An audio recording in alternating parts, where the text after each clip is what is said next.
6 फरवरी के ज़लज़लों के असरात क्या होंगे?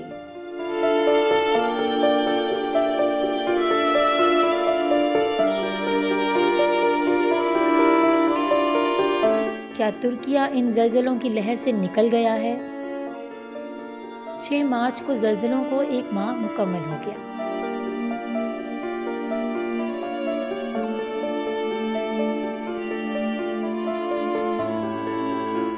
तुर्किया में गुजरने वाली इस क़यामत के असरात तो यकीनन बहुत देर तक महसूस किए जाते रहेंगे, मगर अब तक इन ज़लज़लों के फौरी नुकसानात क्या थे?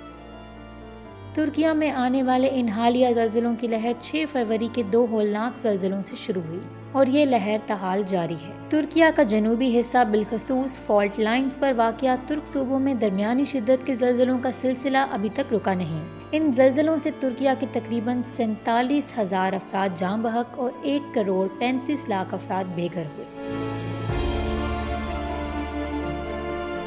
इंफ्रास्ट्रक्चर के नुकसान का तखमीना तो अभी लगाया ही नहीं गया।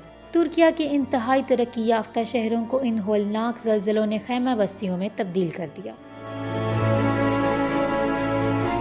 इन ज़लज़लों के तुर्क मईशत, सियासत और माशरत पर असरात शायद बहुत देर पा नहीं होंगे, क्योंकि तुर्किया के बेदार मगज़ हुकूमत और अवाम के अलावा आलमी ज़मीर ने भी तुर्किया की बहाली और इमदाद में कोई कसर नहीं छोड़ी। अलबत्ता ये बात तो तय है कि इन पे दर पे ज़लज़लों का असर तुर्किया और तमाम फॉल्ट लाइन्स पर आबाद ममालिक के असाब और लाशऊर में बहुत देर तक रहने वाला है।